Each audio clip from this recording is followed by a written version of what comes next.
পবিত্র আল আকসা মসজিদ ধ্বংস, থার্ড টেম্পল বানানোর ভিডিও নিয়ে আরব বিশ্বে তীব্র ক্ষোভ।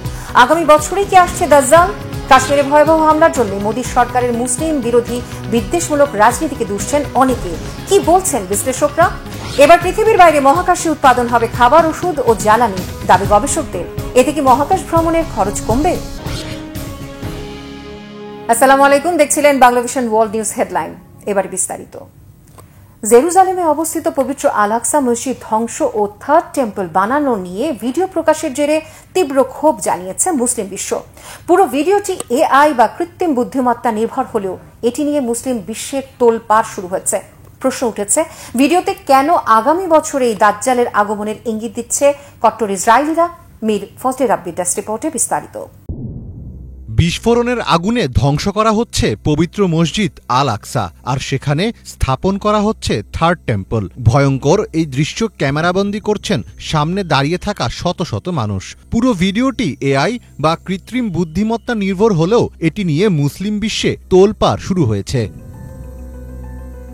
সংবাদ মাধ্যম দ্য নিউ আরব জানিয়েছে, সম্প্রতি ইসরায়েলের এক উগ্র ডানপন্থী গোষ্ঠী সামাজিক মাধ্যমে এআই দিয়ে তৈরি আল আকসা মসজিদ ধ্বংসের একটি ভিডিও প্রকাশ করে। পরে সোশ্যাল মিডিয়া প্ল্যাটফর্ম থেকে ভিডিওটি ছড়িয়ে দেওয়া হয়। ভিডিওটিতে দেখা যায় জেরুজালেমে অবস্থিত পবিত্র আল আকসা মসজিদ সম্পূর্ণ ধ্বংস হয়ে গেছে এবং সেখানে থার্ড টেম্পল নির্মাণের চিত্র তুলে ধরা হয়েছে। শুধু তাই নয়, ভিডিওর শেষ অংশে হিব্রু ভাষায় next year in Jerusalem Messiah now slogan ব্যবহার করা হয়, অর্থাৎ আগামী বছরই মাসিয়াহ বা দাজ্জালের আগমনের ইঙ্গিত দিচ্ছে কট্টর ইসরায়েলিরা। এই ভিডিও সামনে আসার পর তীব্র প্রতিক্রিয়া জানিয়েছে বিভিন্ন আরব দেশ। কাতার সরকার এক বিবৃতিতে জানিয়েছে, এমন উস্কানিমূলক ভিডিও অধিকৃত ফিলিস্তিনি অঞ্চলে সহিংসতা আরও বাড়িয়ে তুলতে পারে। তারা আন্তর্জাতিক সম্প্রদায়কে এই ধরনের প্রচারণা রোধে কঠোর ভূমিকা রাখার আহ্বান জানিয়েছে। এদিকে ফিলিস্তিনি কর্তৃপক্ষ একে ইসরায়েলি উগ্রবাদীদের পরিকল্পিত অপচেষ্টা হিসেবে অভিহিত করে তীব্র নিন্দা জানিয়েছে। তাদের মতে এই ভিডিও ইসরায়েলের দিক থেকে ফিলিস্তিনিদের ধর্মীয় অনুভূতিতে আঘাত আনার আরেকটি উদাহরণ। জর্ডান এ ঘটনাকে বর্ণনা করেছে চরমপন্থী ও বর্ণবাদী উস্কানি হিসাবে। দেশটির সরকার জানিয়েছে, ইসরায়েলি বসতি স্থাপনকারী গোষ্ঠীগুলোর এমন কর্মকাণ্ড আঞ্চলিক স্থিতিশীলতাকে হুমকির মুখে ফেলেছে। পবিত্র কুরআনে সরাসরি দাজ্জালের আগমন সম্পর্কে বিস্তারিত বর্ণনা নেই, তবে ইসলামী হাদিস ও তফসিরে তার আগমন ও ফিতনার ব্যাপারে বর্ণনা রয়েছে। বর্ণনা অনুযায়ী দাজ্জালের ডান চোখ অন্ধ বা অস্বাভাবিক হবে এবং তার কপালে কাফির শব্দটি লেখা থাকবে, যা প্রত্যেক ঈমানদার পড়তে পারবে। দাজ্জাল আসমান থেকে বৃষ্টি নামানোর এবং মৃত ভূমিকে সবুজে পরিণত করার মতো মিরাকেল দেখাবে। দাজ্জালের ফিতনা ও প্রতারণা এতটাই ভয়াবহ হবে যে অনেক মানুষ, এমনকি কিছু মুসলমানও তাকে অনুসরণ করবে। এর আগে চলতি বছরের ফেব্রুয়ারিতে একটি এআই ভিডিও শেয়ার দিয়ে সমালোচনার জন্ম দিয়েছিলেন মার্কিন প্রেসিডেন্ট ডোনাল্ড ট্রাম্প, যেখানে দেখানো হয়েছিল গাজাবাসীদের সরিয়ে বিলাসী নগরী তৈরি করা হয়েছে, আর সেখানে আমোদ ফুর্তিতে মেতে আছেন ট্রাম্প, নেতানিয়াহু ও ইলন মাস্ক। আন্তর্জাতিক পর্যবেক্ষকদের মতে, কৃত্রিম বুদ্ধিমত্তা ব্যবহার করে এ ধরনের স্পর্শকাতর এবং ধর্মীয়ভাবে গুরুত্বপূর্ণ বিষয় নিয়ে ভিডিও তৈরি ও প্রচার ভবিষ্যতে আরও বড় সংকট সৃষ্টি করতে পারে।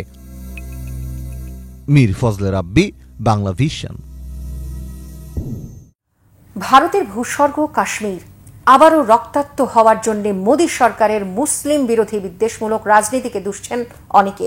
শুধু তাই নয়, বিভিন্ন মানবাধিকার সংস্থার মতে কাশ্মীরে বছরের পর বছর ধরে চলা গুম, খুন ও ধর্ষণের মতো মানবতা বিরোধী অপরাধ করছে ভারতীয় বাহিনী। এরই মধ্যে দ্য রেজিস্ট্যান্স ফ্রন্ট নাম বা টিআরএফ নামের একটি সশস্ত্র সংগঠন এই হামলার দায় স্বীকার করে বলেছে, 2019 সালে কাশ্মীরের বিশেষ স্বায়ত্তশাসন বাতিলের প্রতিবাদে এই হামলা। তবে কি নিজের পাতা ফাঁদেই পা দিলেন নরেন্দ্র মোদী? হামলার জন্য কেন পাকিস্তানকে দায়ী করছে ভারত? বিস্তারিত ইমরান মাহমুদের ডেস্ক রিপোর্টে। আবারও উত্তাল কাশ্মীর। 22 এপ্রিল ভারত নিয়ন্ত্রিত জম্মু ও কাশ্মীরে আন্তনাগ জেলার এক পর্যটন কেন্দ্রে ঘটে মর্মান্তিক হামলা। বিবিসির প্রতিবেদন অনুযায়ী হামলায় অন্তত 28 জন পর্যটক নিহত এবং 20 জনের বেশি আহত হয়েছেন। সাম্প্রতিক বছরগুলোর মধ্যে বেসামরিক নাগরিকদের উপর ঘটা সবচেয়ে ভয়াবহ হামলার একটি হিসেবে বিবেচনা করা হচ্ছে এই ঘটনাকে। বহু বছর ধরে কাশ্মীরে গুম, খুন ও ধর্ষণের মতো মানবতা বিরোধী অপরাধ করে আসছে ভারতীয় বাহিনী। এবার কি তবে নিজেদের অপরাধের মাসুল গুনছে ভারত? আল জাজিরা ও সংবাদ সংস্থা এপি জানিয়েছে, হামলাকারীরা সামরিক পোশাকে সজ্জিত ছিল এবং নিজেদের পুলিশ হিসেবে পরিচয় দিয়ে পর্যটকদের কাছে গিয়ে নাম পরিচয় জানতে চায়। পরবর্তীতে তারা হঠাৎ করে গুলি চালাতে শুরু করে। তারা ভুক্তভোগীদের কালেমা পাঠ করতে বলে এবং মুসলমানদের শনাক্ত করতে খতনা পরীক্ষা করে। যারা এই পরীক্ষায় উত্তীর্ণ হতে পারেননি তাদেরকে গুলি করে হত্যা করা হয়। এক নারী গণমাধ্যমকে জানান, একজন হামলাকারী তাকে বলেন, তোমাকে বাঁচিয়ে রাখা হয়েছে যাতে মোদিকে গিয়ে বলতে পারো কি ঘটেছে। এই হামলার দায় স্বীকার করেছে দ্য রেজিস্ট্যান্স ফ্রন্ট বা টিআরএফ নামের একটি সন্ত্রাসী সংগঠন, যা লস্কর-ই তৈয়বার একটি ছায়া সংগঠন হিসেবেও পরিচিত।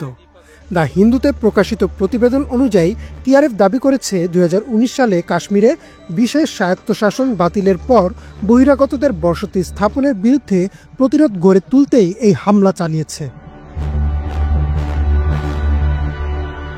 এই বর্বর হামলার পর ভারতের প্রধানমন্ত্রী নরেন্দ্র মোদী সৌদি সফর সংক্ষিপ্ত করে দেশে ফিরে আসেন এবং দোষীদের কঠোর শাস্তির প্রতিশ্রুতি দেন। গৃহমন্ত্রী অমিত শাহ কড়া পদক্ষেপের ঘোষণা দেন।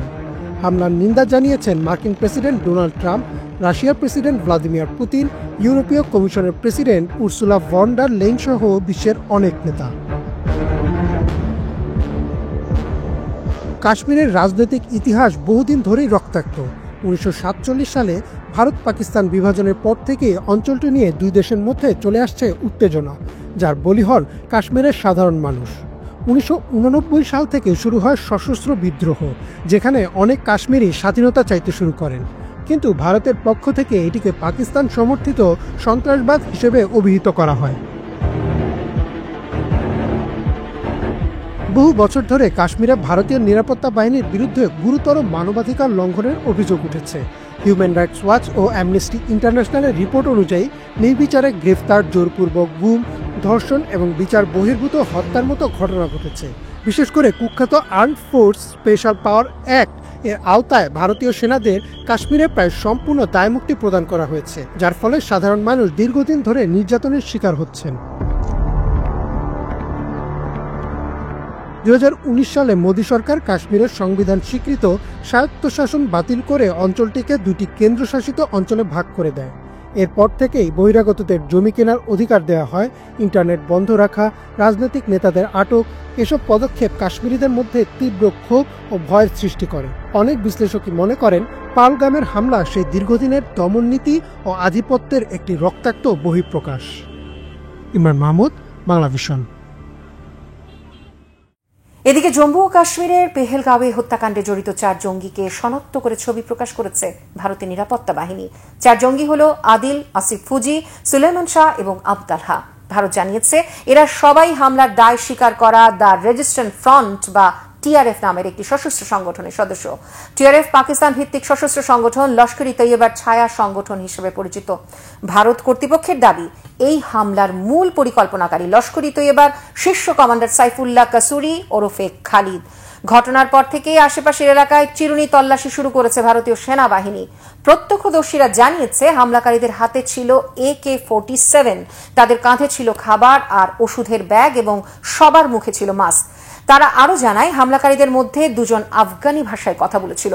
বৈশরণ উপত্যকার পাশে পাইনবন থেকে বের হয়ে পর্যটকদের দলের সাথে মিশে যায় হামলাকারীরা। এরপর নির্বিচারে গুলি চালিয়ে ভারতীয় নৌবাহিনীর লেফটেন্যান্ট সহ 26 জনকে হত্যা করে বন্দুকধারীরা। হামলার প্রতিবাদে কাশ্মীর জুড়ে সব ব্যবসা প্রতিষ্ঠান ও শিক্ষা প্রতিষ্ঠান বন্ধ রাখা হয়েছে। কড়া অবস্থানে নিরাপত্তা বাহিনী। এবার মহাকাশেই উৎপন্ন হবে খাবার, ওষুধ ও জ্বালানি। শুনতে অবিশ্বাস্য মনে হলেও ব্রিটেনের একদল গবেষক এই কল্পনাকে বাস্তবে রূপ দিতে কাজ করে যাচ্ছেন। সম্প্রতি তারা পরীক্ষামূলকভাবে এমনই এক ল্যাব ইন আ বক্স মহাকাশে পাঠিয়েছেন। গবেষকদের চেষ্টা পৃথিবীর বাইরের পরিবেশে ছোট্ট বক্সের মধ্যে খাবার, ওষুধ, জ্বালানি এমনকি বায়োপ্লাস্টিক তৈরি করা। যদি এই গবেষণা সফল হয় তাহলে পাল্টে যেতে পারে মহাকাশ গবেষণার চিত্র। বিস্তারিত জানাচ্ছেন ইমরান মাহমুদ। নতুন যুগের দ্বারপ্রান্তে দাঁড়িয়ে আছে মানবজাতি, যেখানে খাদ্য, জ্বালানি এবং ওষুধ তৈরির জন্য আর পৃথিবীর উপর নির্ভর করতে হবে না। ব্রিটেনের ইম্পেরিয়াল কলেজ লন্ডনের গবেষকরা সেই ভবিষ্যতের প্রস্তুতি নিচ্ছেন মহাকাশে। তাদের গবেষণায় উঠে এসেছে অল্প কয়েকটি কোষ ও একটি বায়োরিয়েক্টর ব্যবহার করে মহাকাশে যাত্রার সময় প্রয়োজনীয় খাদ্য, জ্বালানি এমনকি ওষুধ তৈরি করা সম্ভব। এ এক বৈপ্লবিক ধারণা যা বাস্তবের মুখ দেখতে শুরু করেছে ইউরোপের প্রথম রিটার্নযোগ্য স্পেসক্রাফট ফিনিক্স 1-এর মাধ্যমে। চলতি বছর 22 এপ্রিল ফ্লোরিডার Cape Canaveral space force base থেকে স্পেসএক্স ফ্যালকন 9 রকেটে করে স্পেস ল্যাব নামক একটি ছোট ল্যাব পাঠানো হয়েছে মহাকাশে।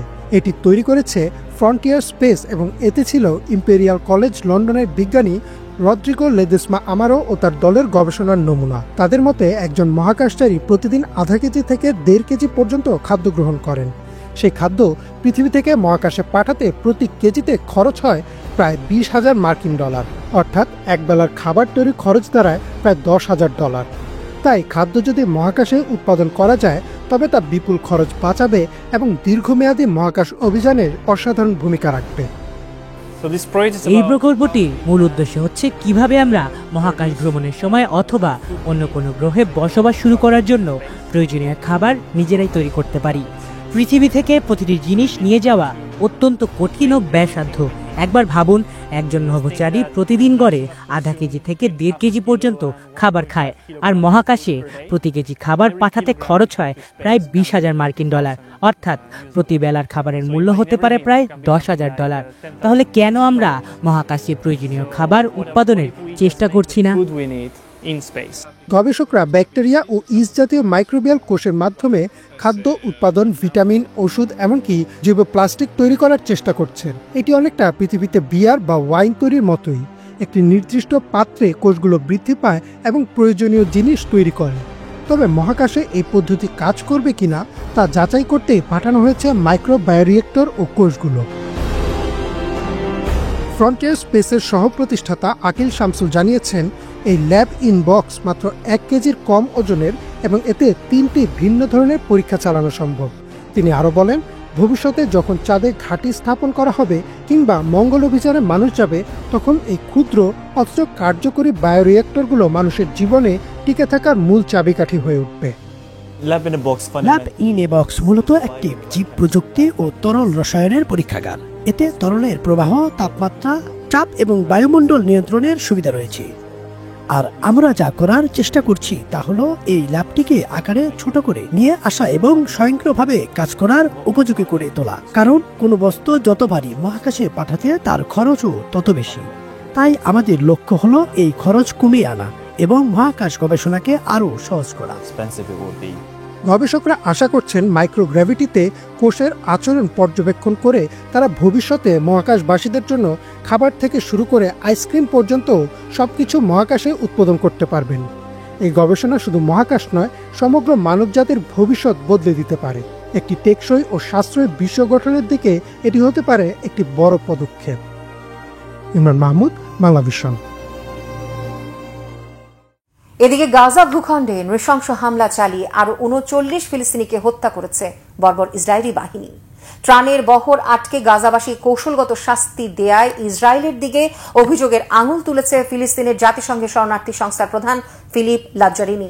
গাজায় দখলদার ইসরায়েলি বাহিনী তাণ্ডব চালিয়েছে শরণার্থী আশ্রয় কেন্দ্র হিসেবে ব্যবহার করা স্কুল ভবন, বাস্তুচ্যুত ফিলিস্তিনিদের তাঁবু আর আবাসিক অবস্থানে। ড্রোন হামলায় ওই স্কুল ভবনে আগুন ছড়িয়ে পড়ে। খান ইউনুসে বিমান হামলায় আগুনে পুড়ে মারা যান অন্তত 11 ফিলিস্তিনি। হামলা হয়েছে গাজা সিটির আল দোররা শিশু হাসপাতালের আইসিইউ বিভাগে। গোলাবর্ষণে ধ্বংস করা হয়েছে হাসপাতালের বিদ্যুৎ উৎপাদন ব্যবহার করা সোলার প্যানেল। ধ্বংস করা হয়েছে গাজায় নির্মাণ আর উদ্ধার তৎপরতায় ব্যবহার করা ভারী যন্ত্রপাতি।